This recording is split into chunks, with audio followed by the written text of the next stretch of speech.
सब इकट्ठे कीजिए, अपने साथियों को इकट्ठा करके आइए, आप भी अभिभावकों को कोशिश कीजिए, बात कीजिए, क्योंकि जब तक इकट्ठे होकर नहीं लड़ोगे ना, तब तक कोई सुनने वाला नहीं है। हमारी एनसीपी पार्टी की तरफ से आपको जो मदद चाहिए, जैसी मदद चाहिए, हम हमेशा आपके साथ खड़े हैं। और किस मुश्किल परिस्थितियों से हमारे छात्र जो है वो इस समस्या से जूझ रहे हैं, और उनके साथ साथ उनसे भी डबल अगर पीड़ा किसी की होगी तो उनके घर पे बैठे हुए जो उनके माता पिता हैं, गार्डियन जो हैं, उनको उनसे भी ज्यादा पीड़ा होगी। देखिए, मैं आप लोगों को सबको एक आसान भाषा में समझाना चाहता हूं कि पहले तो यूक्रेन में जब युद्ध छिड़ा, आप लोग आजकल तो इंटरनेट का जमाना है, गूगल का जमाना है, 2 मिनट में सब कुछ पता चल जाता है। तो जब यूक्रेन में युद्ध छिड़ा तो एक लौता छात्र संगठन एनएसयूआई था जिन्होंने हमने सबसे पहले सोशल मीडिया पे आवाज उठाई कि हमारे जो छात्र हैं, जो भारतीय छात्र यूक्रेन में फंसे हुए हैं, उनको फ्री ऑफ कॉस्ट जो है भारत देश जो है वो वापस लाया जाए, सुरक्षित लाया जाए। सोशल मीडिया कैंपेन के बाद एक लौता पूरे देश में छात्र संगठन है, हमने होम मिनिस्टर का दफ्तर का जो है वो घेराव किया, प्रदर्शन किया कि हमारे यूक्रेन के जो छात्र जो फंसे हुए हैं उनको सुरक्षित, सबसे पहले जो पहली प्राथमिकता है उनको भारत देश में जो है वो लाया जाए। और अगर मैं ये चीज झूठ बोल रहा हूं तो आप लोग आज इंटरनेट का, गूगल का जमाना, आप सर्च करके देख लीजिए, हमने ये लड़ाई लड़ी। देखिए, आपको एक चीज समझनी पड़ेगी, मैं आसान भाषा में समझाऊंगा कि क्रोनोलॉजी जो है इस सरकार की वो समझनी पड़ेगी कि पहले दिन से हो क्या रहा है। जब से भारत में भाजपा की सरकार आई है, वो ये रहा है कि अगर एक गांव में अगर 10 घर है, एक गांव में अगर 10 घर है, तो सबसे पहले वो 10वें घर में आग लगी है, तो मेरा घर पहले नंबर पे या दूसरे नंबर पे, मुझे ये लगता है कि यार आग तो 10वें घर पे लगी है ना, तो ये इससे मेरे क्या लेना देना है। बच्चों का भविष्य फंसा बीच मझधार, मिशन गंगा में सफल मोदी सरकार, अब देश के भविष्य सरकार बचाए हमारा भविष्य, हमें देश के भविष्य, हमें देश के भविष्य, हमें देश के भविष्य, हमारा नहीं कोई कसूर, देश में दाखिला दे हुजूर, हमारा नहीं कोई कसूर, हमारा नहीं कोई कसूर। मगर भारत के हम बच्चे ये सबसे आज कहते हैं, मगर भारत के बच्चे हम ये सबसे आज कहते हैं, हुआ जब युद्ध यूक्रेन में तो मोदी जी हमें लाए, हमें डॉक्टर बनाएंगे ये वादा करके लाए थे, हमें डॉक्टर बनाएंगे ये वादा करके लाए थे। अपने हक के लिए अपनी आवाज तो उठा रहे हैं, क्योंकि जब आप लोग आए थे मैंने एक चीज देखी थी, ये सब जो मोदी सरकार के मंत्री थे, खुद बड़े बड़े मंत्री जो अपने आप को बड़े बड़े पोर्टफोलियोज में पाते हैं, वो लोग आप लोगों को कभी कोई बुके लेने जा रहा था, कोई आपको फ्लाइट में बैठ के लेने जा रहा था, कोई आपको कोई वादा कर रहा था, कोई वादा कर रहा था, लेकिन आज यहाँ पे मुझे नहीं लगता कोई आया होगा। किसी ने उसके बाद आपकी कोई सुध ली होगी, किसी ने आपको गुलाब का फूल दिया, किसी ने आपको बड़ा सा बुके दिया, किसी ने आपको चद्दर उड़ाई, लेकिन उसके बाद किसने आपसे पूछा? किसी ने नहीं ना। देखिए जी, ये तो सारे देश का हाल हो चुका है। हम आज देश की उस परिस्थिति में है जहाँ देश के स्टूडेंट का, यूनिवर्सिटीज का, कॉलेजेस का फंड काट दिया जाता है, हमारे फंड्स को नीचे कर दिया जाता है, और आज हमारे हाथ में किताब नहीं, हमारे हाथ में लाठी डंडे पकड़ाए जाते हैं और हमें सांप्रदायिकता के नाम पे लड़ने के लिए सामने किया जाता है। आप लोग भगवान का स्वरूप है, आप लोग आने वाले टाइम के डॉक्टर्स हैं, आप लोग पता नहीं कितने लोगों को ट्रीट करेंगे। अभी मेरी एक साथी से बात हुई, वो बता रहे थे कि लगभग 12 से 14,000 बच्चे हैं जिन्हें अकोमोडेट करने की जरूरत है सरकार को। मेरा एक क्वेश्चन है सरकार से कि हर रोज आप सामने आके धर्म के लिए बोलते हैं, भड़काऊ भाषण देते हैं, बयानबाजी करते हैं, क्या इन बच्चों का क्या कसूर है? ये तो पढ़ने गए थे वहाँ पे, इनकी क्या गलती है कि वहाँ युद्ध हो गया? इनके माँ बाप की क्या गलती है कि उन्होंने अपनी सारी जिंदगी का पैसा इन पे लगा दिया, और आज ये लोग हॉस्पिटल में काम करने की बजाय या कॉलेजों में जाके पढ़ने की बजाय आज ये बेचारे गर्मी में यहाँ बैठे हुए हैं। इनकी गलती क्या है? और क्या इन बेचारे माँ बाप की गलती है जो भूखे प्यासे यहाँ गर्मी में बैठे हुए हैं? गलती किसी की नहीं है, गलती उस सरकार की है जो वहाँ ऊपर बैठी हुई है। मीडिया जहाँ दिखती है, जहाँ लोग फोटो खिंचाने का टाइम आता है तो ये सबसे आगे लाइन में दिखते हैं, जहाँ काम करने का टाइम आता है ये लोग कहीं पे भी नजर नहीं आते हैं। ये आप लोगों ने पिछले 4 महीने में देखा होगा। साथियों, आप लोग देश का भविष्य हैं। देश जब कोरोना काल से गुजर रहा था, सबसे ज्यादा आप लोगों ने काम क्या ये वही सरकार है जब स्टूडेंट्स को इन्होंने बोला कि आप लोग कॉलेजों से बाहर आके हॉस्पिटल में काम कीजिए, लोगों को सर्व कीजिए, तब आपने इस सरकार को ये नहीं पूछा कि हम लोगों को क्यों सर्व करें? आप लोगों ने आउट ऑफ द बॉक्स जाके आप कॉलेजों से बाहर आए, आप लोगों ने लोगों की सेवा करी।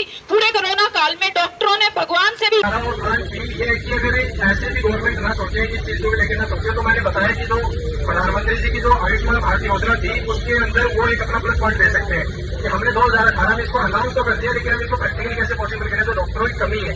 डॉक्टर बनना कोई 1-2 साल का काम नहीं है, किसी को 1-2 साल में अपॉइंट करना और डॉक्टर बन जाना, ये बहुत लंबी प्रोसेस है। और इसमें यूक्रेन रिटर्न का सब कंट्रीब्यूशन दे सकते हैं। 20,000 बच्चे बहुत होते हैं। फिर अगर गवर्नमेंट इसमें भी बोलती है कि हम इस विचार को भी बड़ा हम डिले करते हैं, तो हम एक तरह और ऑप्शन देते हैं कि भाई जब अगर हम बाहर पढ़ रहे हैं, अगर हम वहाँ नहीं जा सकते, तो आप ऐसा करिए कि हम एनी हाउ क्लासेस तो हमसे ले लें, लेकिन जो हमारा प्रैक्टिकल जो कैरियर है वो हम यहाँ से कर लें, इंडिया से। उसमें तो किसी की सीट भी नहीं जा रही और उसमें तो गवर्नमेंट की हेल्प है। भाई बच्चे जब हॉस्पिटल के अंदर काम करेंगे, एज ए इंटर काम करेंगे, तो वहाँ का इंफ्रास्ट्रक्चर और हॉस्पिटल का एक प्लस पॉइंट भी बनेगा वो कहीं ना कहीं, तो एक मेडिकल सिस्टम में भी सुधार आएगा।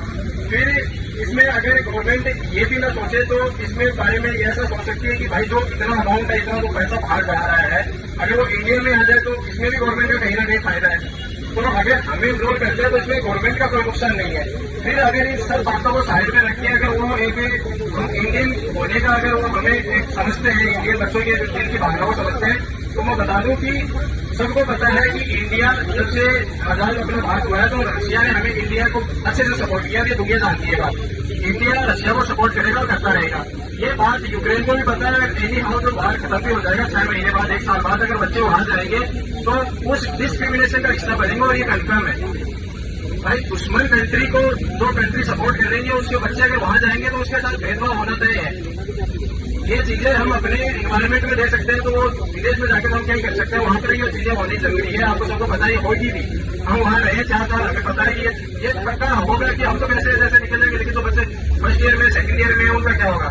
क्योंकि उनके लिए तो एनएमसी ने भी गाइडलाइन स्टॉप कर दिया कि नवंबर 2021 के बाद स्टूडेंट को ट्रांसफर भी नहीं ले सकते। अगर कुछ भी पॉसिबल नहीं होता है तो वो बच्चे तो फंस गए। उसमें कम से कम 1 या 2 साल, फर्स्ट ईयर तो सेकंड ईयर बच्चे वो बहुत ज्यादा है। तो इसमें बहुत सारी चीजें अकोमोडेशन इन इंडिया को लेके यही नहीं है कि हम इंडियन गवर्नमेंट की कोई सीट लेके बैठ रहे हैं। इसमें बहुत सारी पॉसिबिलिटी तो गवर्नमेंट दे सकती है। यहाँ प्रैक्टिकल क्लासेस करवा के दे सकती है, यहाँ इनरोल करवा के दे सकती है, यहाँ एज ए इंटर्न काम करवा के दे सकती है। और ये हम हमारे फेवर में अगर हम इसमें अपना फायदा देखें, तो इसमें एक फायदा हमें तो 2 साल की इंटर्नशिप का इन्होंने एक प्लान किया, उसमें फायदा है। क्योंकि अगर हम यहाँ से प्रैक्टिस करते हैं, तो हम अगर यहाँ से हमारे क्लिनिकल सब्जेक्ट कर लेते हैं, तो वो हमें दिक्कत नहीं आएगी। 2 साल की इंटर्नशिप से नहीं जाना पड़ेगा, तो वो एक ऐसा प्लस पॉइंट बन सकता है। लेकिन अब बच्चे बोल रहे हैं कि हम फिर भी नहीं करना चाहते, हम बाहर ही जाना चाहते हैं, हम बाहर को ही सपोर्ट करना चाहते हैं। तो मैं ये बता दूं, अब तक रकम दी थी और एनएमसी ने 2 दिन पहले नोटिस जारी कर दिया, नेक्स्ट आने वाला है। तो पढ़ाई का लेवल, एग्जाम का लेवल उस नेक्स्ट लेवल तक जाने वाला है, जिसका आप सोच भी नहीं सकते। अगर इंडिया में रहोगे, इंडिया के एक्सपीरियंस डॉक्टर के अंदर में रहोगे, तो वो नेक्स्ट एग्जाम और पीजी इंट्रेंस लेके स्कोर भी कर पाएंगे। तो कहीं ना कहीं हम इसमें गवर्नमेंट की भी हेल्प करेंगे, अपने खुद के फ्यूचर के लिए भी करेंगे, अपनी डिग्री के लिए भी करेंगे। और हमने जो सपने देखे हैं, हमने जो एक अच्छे डॉक्टर बनने के सपने देखे हैं, उनको भी कहीं ना कहीं पूरा करेंगे।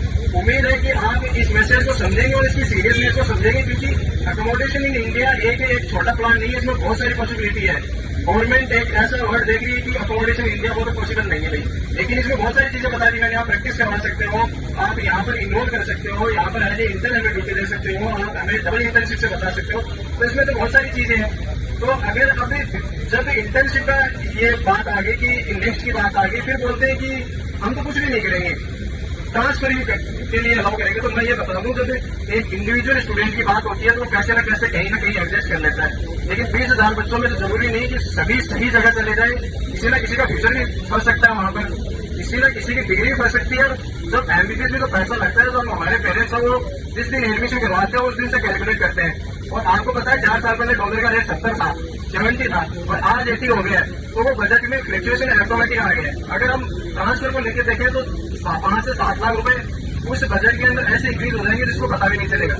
और मिडिल क्लास आदमी है, वो अगर इतने सुपरहिट होते तो हम यहाँ की ऑडिट में एडमिशन क्यों ना ले लेते, क्योंकि एक पैसे को अहमियत देनी पड़ती है, उसको उसमें एडजस्ट करना पड़ता है।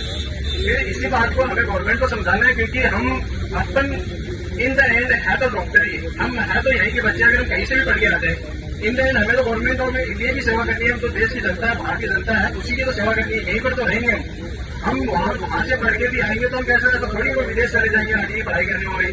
हम जिस हालात में गए थे वो हालात अलग थे, सीटें की सीट जो कम थी वो हो सकती है रीजन, कुछ जो कंपटीशन है वो भी एक रीजन हो सकता है, लेकिन वहाँ से आए थे वो वहाँ की सिचुएशन थी, वो भी हालात अलग थे। और ये आज जो डिमांड कर रहे हैं वो भी किसी एक अलग हालात में कर रहे हैं, डिस्क्रिमिनेशन को लेकर कर रहे हैं, एनएलसी की जो नई गाइडलाइन है उसके रूप में ना फंसे उससे कर रहे हैं। और बातें बोलना ट्रांसफर बोलना एक इजी है, लेकिन इसको प्रैक्टिकली जब आप परफॉर्म करते हो दूसरे कंट्री में जाते हो। यूक्रेन हम गए थे तो 3 साल लग गए थे हमें वहाँ की लोकल जो जनता है उसे कम्युनिकेट करने में, वहाँ पे खाने से लेके पानी तक की चीजों को समझने में हमें 3 साल लग गए थे। अब भाई अगर मैं दूसरी कंट्री में जाता हूँ, 3 साल मैंने यहाँ यूक्रेन में कर लिया, 3 साल में वहाँ की भाषा सीखने में, वहाँ पे कम्युनिकेशन में लगाऊंगा या मेरे यहाँ करने की तैयारी करूंगा।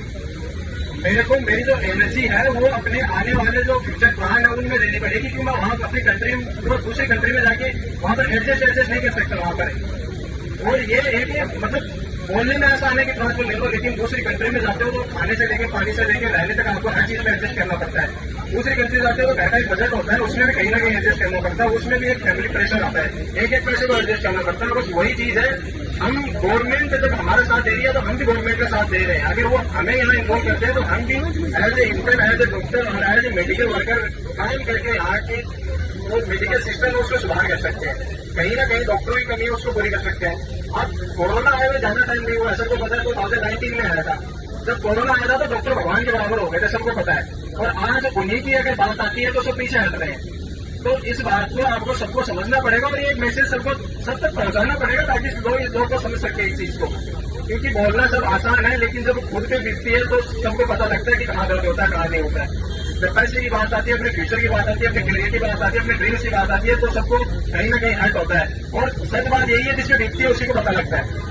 गवर्नमेंट ऑफ इंडिया तो हमारी एक्सटर्नल अफेयर मिनिस्ट्री और सब जानती है, जिस सब चीजों से परिचित भी है और वो इस चीज को कंसिडर भी कर रहे हैं। तो बस इस स्ट्राइक से और इस प्लान से हम ये मैसेज उन तक पहुंचाना चाहते हैं कि ये हमारे पास कुछ अल्टरनेटिव प्लान है, प्लान ए, प्लान बी। आप कहीं पर भी आपको जब अच्छा लगे, गवर्नमेंट का भी इसमें फायदा हो, देश का भी फायदा हो, बच्चों का भी फायदा हो, आपको जो भी प्लान अच्छा लगे वो आप सेलेक्ट करो, हमें एडमिशन दे दो। जो फीस लगनी है, जो हमें इस एग्जाम से गुजरना है, यहाँ पर आने वाली जो टीचर है एग्जाम में, बच्चे बोल रहे हैं कि बहुत सारे बोल रहे हैं कि तुम तो यहाँ प्रोटेस्ट इसलिए कर रहे हो कि तुम्हें एडमिशन यहाँ मिल गया तो तुम्हें एडमिशन नहीं गुजरना पड़ेगा।